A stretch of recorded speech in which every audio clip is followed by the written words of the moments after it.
Y a esta hora quiero darle la bienvenida a los estudios aquí en Guayaquil a Cintia Viteri, alcaldesa de la ciudad. Muy buenos días. Buenos días, ¿cómo estás, Liz? Un abrazo a todos los que nos escuchen. Bueno, un gusto tenerla acá. Alcaldesa, una de las resoluciones que tomó el COE cantonal de decidir que no se permitirá que hayan vendedores informales afuera de los locales de la bahía ha generado reacciones. Ellos protestan porque dicen quieren poder trabajar, sobre todo en este mes donde se dinamiza para ellos la economía. Y la pregunta es, ¿qué harán? ¿Cuál va a ser la resolución de la que se llegue una vez que estos 2 días se ha visto manifestaciones por parte de estos comerciantes informales que se han clausurado, más de 100 bodegas precisamente que proveían de materiales o de insumos para la venta a estos comerciantes? ¿Qué va a pasar? A ver, es muy difícil mantener una ciudad en orden si es que sencillamente flexibilizas todo. ¿Eso qué significa? Significa que si no se toman las medidas, aunque duras, necesarias, voy a tener aglomeraciones en todo Guayaquil y sobre todo en la bahía, que es el centro comercial más grande de Guayaquil y abierto. ¿Cuál es el problema aquí?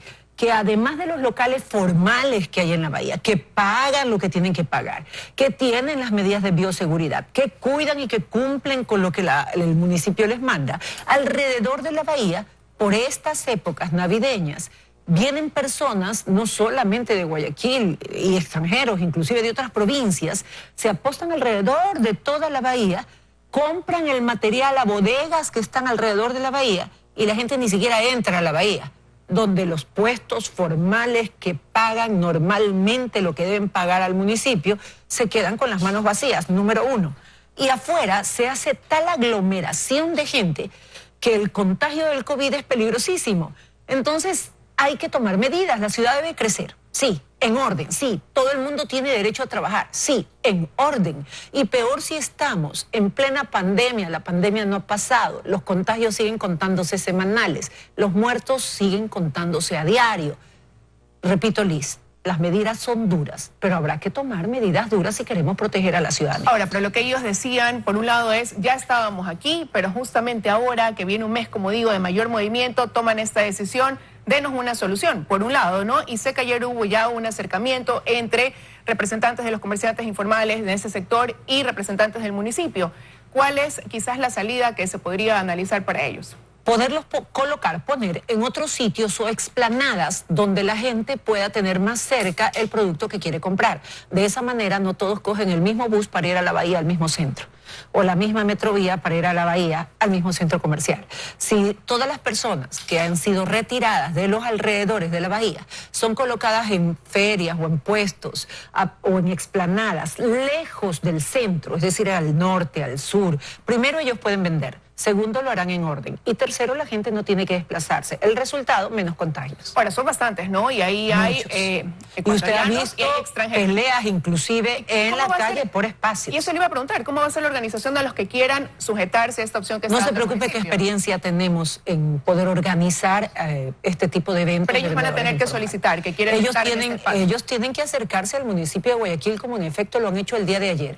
Ponerse de acuerdo con las autoridades correspondientes de cada una de las direcciones, seguir las normas de bioseguridad porque deben proteger a la gente. No se trata de vender en el suelo sin mascarillas o pintar cejas directo a la cara de la otra persona sin mascarillas, sin alcohol, porque eso provoca que la ciudad se incendie, así de sencillo. No podemos volver a lo que ya vivimos en esta ciudad. Si las medidas que tengo que tomar son duras, las tomaré, pero la ciudad no se va a complicar como estuvimos complicados en marzo y abril. Ahora, y esto de aquí podría extenderse a otro tipo de comercio que también se da para esta época, que es la venta de monigotes, porque no solamente se lo hace en la calle 6 de marzo. Hay otros puntos donde en Guayaquil también usualmente en años anteriores se ha comenzado a vender este producto para la quema del año viejo. Sí, hay varios sitios donde se vende tradicionalmente el monigote. Mientras respeten la acumulación de personas, es decir, que no haya acumulación, mientras no paren el tránsito, mientras no lo hagan peatonal, y ni se tomen fotos tampoco, porque cuando la gente se detiene a tomar fotos en cada uno de los monigotes, aunque los gigantes no va a haber, la ruta de los gigantes no va a haber, eso provoca aglomeraciones. ¿Qué tenemos que hacer nosotros? De las 5 de la mañana ya están apostados en la bahía y en distintos centros. Distintos puntos que los consideramos neurálgicos para la ciudad y neurálgicos también como puntos de contagio del COVID. Ahora, pero eso nos ha llevado también a distraer la atención de la estrategia policial y militar para dar este resguardo en cuanto a tratar de disminuir los índices delictivos, que precisamente un trabajo conjunto que arrancó esta semana, porque veíamos ayer más de 200 uniformados custodiando el sector de la bahía para evitar que haya algún tipo de desmanes, de saqueos. Pero es que hubo golpes de los comerciantes formales con los comerciantes informales, de los comerciantes informales entre ellos mismos por un espacio en la vereda. Todo eso tuvo necesidad la policía de acudir. Pero no, esto se trata de poner orden en estos días y controlar luego nosotros con nuestros agentes metropolitanos. La policía solo va si hay desmanes donde exista violencia. Lo demás lo controlamos nosotros. Como le dije, ya desde las 5 de la mañana están apostados nuestros agentes en los sitios respectivos. Tenemos que estar conscientes, los guayaquileños y en todo el país, que vienen 7 eventos que son peligrosos en materia de contagios. Desde las compras navideñas, Navidad, Año Nuevo, las venidas de los familiares que están en el exterior, viene la campaña, viene la elección y viene también Carnaval. Si un solo evento que fue noviembre provocó un pico de elevada en contagios, ahora 7 seguidos provocan una alerta en la cual todo el personal municipal está trabajando, todos, las mesas de salud, el COE cantonal, justicia y vigilancia, mercados, vía pública. Es un trabajo interminable, agotador totalmente, pero hay que contener la ola de contagios que puede dar resultados en febrero.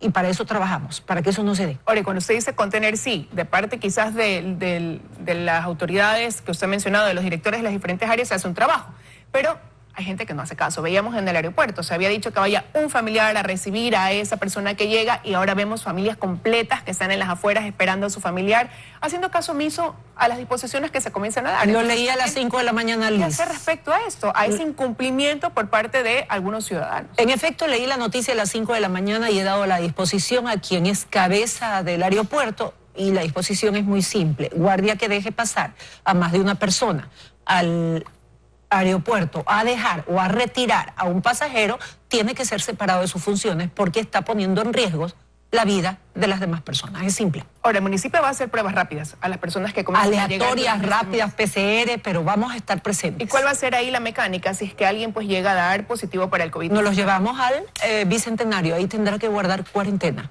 En el Bicentenario tenemos oxígeno, tenemos cama, tenemos comida, tenemos buen trato, tenemos médicos, así es que va a estar muy bien y va a estar alejado de las personas a las que podría contagiar. Ahora, es muy difícil quizás todavía medir un resultado de esa estrategia conjunta entre el gobierno nacional y el gobierno seccional para poder frenar esa delincuencia que hemos venido sintiendo en el último tiempo, siendo diciembre un mes tan complicado. Han pasado 2 o 3 días, ya policías en las calles, en algunos casos en combinación con militares. Quizás, ¿qué comienza a sentir como cambio tras esta implementación de esta estrategia? Uno fundamental. Primero, que nosotros como municipio no tenemos ninguna competencia en materia de seguridad, ni tampoco nos dan un solo dólar para eso. Sin embargo, pusimos en primera instancia 13 millones a través de la Corporación de Seguridad Ciudadana y hasta el día de hoy pagamos la gasolina de los carros que les dimos y los carros de la policía también, igual de las motos. Seguimos pagándola todos los días como guayaquileños. Ahora vamos a poner 2,5 millones más entre radios, celulares, drones, vehículos para inteligencia, con una gran diferencia. De ahora en adelante nos sentamos en la mesa todas las semanas. 3 mesas de trabajo. La que marca la estrategia de qué vamos a hacer esa semana. La que marca la data, es decir, los resultados, cuántos delincuentes, cuántos robos, cuántos asesinatos hubo esa semana. Y la que marca los resultados que están relacionados con la justicia. Si esos delincuentes fueron apresados, fueron puestos a manos de qué fiscal, si el fiscal le dictó orden de prisión, medidas alternativas o no a la libertad de esa persona que fue detenida, por ejemplo, en delito flagrante. Todo ese registro que llevamos, por ejemplo, en la mesa de seguridad en razón de la salud, que nos ha dado muy buenos resultados y que sabemos dónde, quiénes, cuántas personas están contagiadas, dónde están y les podemos salvar la vida, el mismo método vamos a utilizar en materia de seguridad. Guayaquil pone plata, son 15 millones que vamos a poner en total, pero Guayaquil vigila de qué manera se está utilizando ese dinero y le dice a la ciudadanía cuántos delincuentes se atraparon, dónde son los lugares peligrosos y qué hizo el fiscal o el juez o el tribunal penal con ese delincuente. ¿Pero y qué más se puede lograr más allá de evidenciar eso? Porque ya es una situación que se vuelve reincidente aquí, el hecho de cuestionar el proceder por parte de la función judicial en muchos de los casos que se convierten en el eslabón suelto. Más allá de decir, la policía cumplió su trabajo, pero la justicia no cumplió. muchos de ellos se amparan en lo que hoy existe en el Código Orgánico Integral Penal y así justifican ese accionar que es cuestionado por el ecuatoriano que no entiende cómo alguien, en delito flagrante muchas veces, entra y sale de la penitenciaría. Entonces, porque las leyes benefician al delincuente y no a la víctima, protegen al delincuente y no a la víctima. Hace muchos años, no tantos, yo era legisladora, teníamos en vigencia la ley que permitía que las personas portaran armas. No hubo el apocalipsis del que ahora hablan y estuvo vigente durante muchísimos años. ¿Por qué? Porque para portar armas tiene que pasar por una serie de registros, exámenes que los llevan las Fuerzas Armadas. De repente vino el anterior gobierno y desarmó a los inocentes y dejó armados a los culpables. Porque ¿quiénes cumplen una ley? La cumples tú, la cumplo yo, la cumplen todos los inocentes. Ellos no cargan armas. Pero los delincuentes, por más que hayan ley, ¿tú crees que no cargan armas? Andan más armados que nunca. Es más, ya saben que se pueden acercar a ti y matarte porque no tienes con qué defenderte. Entonces yo estoy de acuerdo en que existan normas que se cambien en el COIP para que los ciudadanos, después de pasar toda una serie de requisitos, puedan portar armas también. Y repito, ya hubo la ley, muchos años vigentes, no hubo el apocalipsis del que están hablando ahora. O sea, que usted sería partidaria de que nuevamente se puedan portar armas el ciudadano civil. Totalmente, porque el único que cumple la norma de no portar armas es el ciudadano civil inocente. El delincuente no cumple la norma, anda armado hasta los dientes. La única diferencia es que encuentra desarmado a cualquiera de los que están aquí o a cualquiera de los que me están mirando en este momento. Ahora, pero usted fue legisladora precisamente y tenemos ya mucho tiempo hablando de esta necesidad de reformas a ese Código Orgánico Integral Penal. ¿Qué falta entonces en la Bueno, sociedad? se reformó en algo que fue muy importante y es proteger a la policía cuando actúa en función del cumplimiento de su deber. Antes el policía, si tenía que disparar, el acusado era el policía. Ahora existe una norma, cambiaron las normas en el COVID y se logró proteger al policía. Pero ahora tenemos eso, ¿qué falta entonces ahora? Una de las normas, la que le acabo de decir. Pero decisión política para poderlo ejecutar. No, tenemos que cambiar el COIP en pero materia falta voluntad de parte de los legisladores. Voluntad de parte de los legisladores. El tema, a lo mejor. Puede ser, Liz, y puede ser porque a veces los legisladores pasan dentro de un espacio como este donde no los asaltan, no los violan, no los matan y no corren peligro. En cambio, la gente que se sube a una buseta, a la metrovía o anda en la calle o espera en la esquina, sufre toda esta suerte de delitos sin tener un policía al lado que lo cuide porque no hay. Hay 400 policías destinados como guardias prácticamente de seguridad de personas que cometieron delitos y que guardan prisión domiciliaria. ¿Por qué? Porque hay medidas alternativas a la prisión preventiva. Esos 400 policías deben cuidar a la gente que está en la calle, no a delincuentes que están guardando prisión preventiva en casas. Todas esas son normas que deben cambiar. Ahora hay 500 policías más en Guayaquil. Les estamos dando el alojamiento, el desayuno, les hemos puesto lavadora, secadora, cocina, todo para que puedan ejercer su trabajo. Pero adicionalmente a eso, nosotros como municipio de Guayaquil estamos adquiriendo 63 camionetas porque nos han dicho que hay 63 puntos críticos en la ciudad.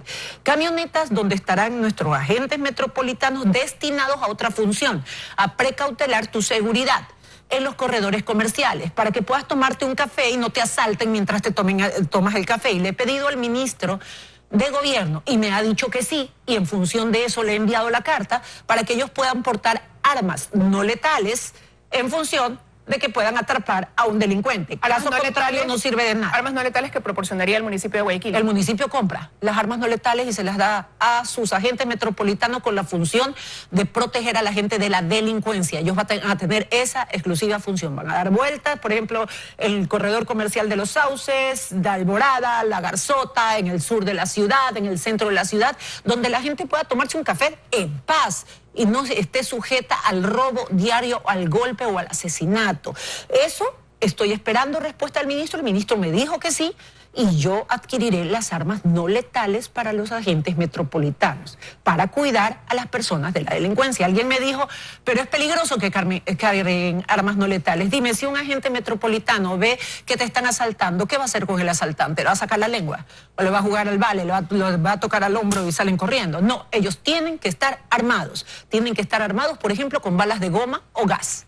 Ahora, en su momento, tiempo atrás, el municipio de Guayaquil, al dotar y equipar a la Policía Nacional, por decirlo de alguna forma, tenía el control también porque había GPS, podían monitorear qué estaba haciendo prácticamente la policía. En estos momentos pasa eso, y se lo pregunto porque usted me decía, vamos a estar vigilantes de la entrega de recursos que damos. También pasa eso porque no les gustaba tampoco mucho ese control. Ahora el control es o es, no tenemos alternativa.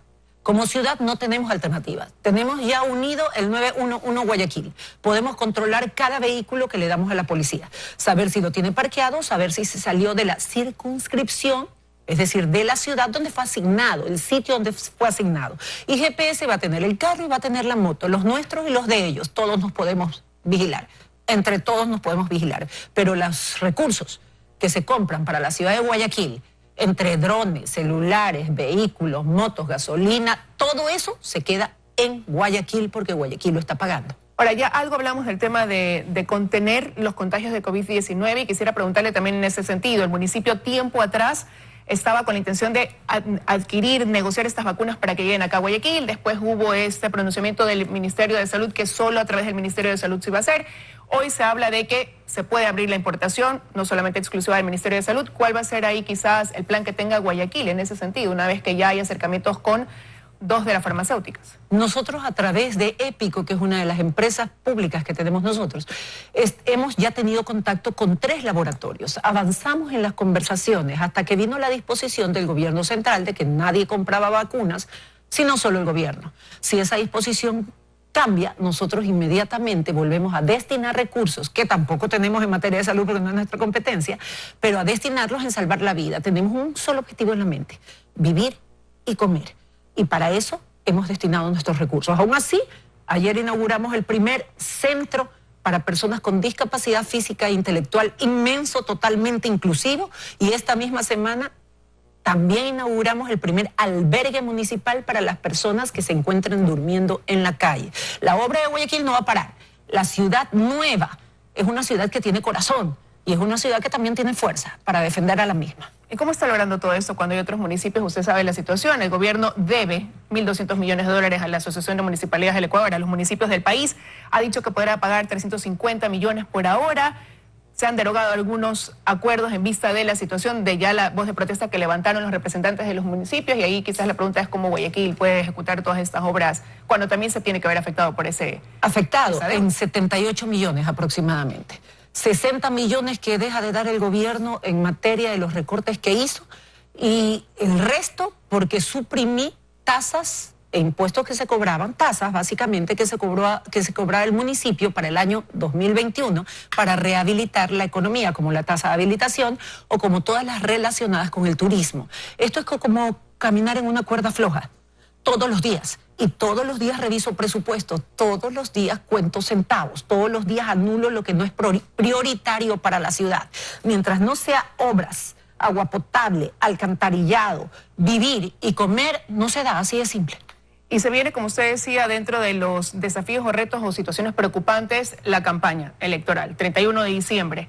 ¿Qué hará para contener la situación? Porque ya hemos visto meetings, cosas que se han dado donde se ha visto aglomeración de personas.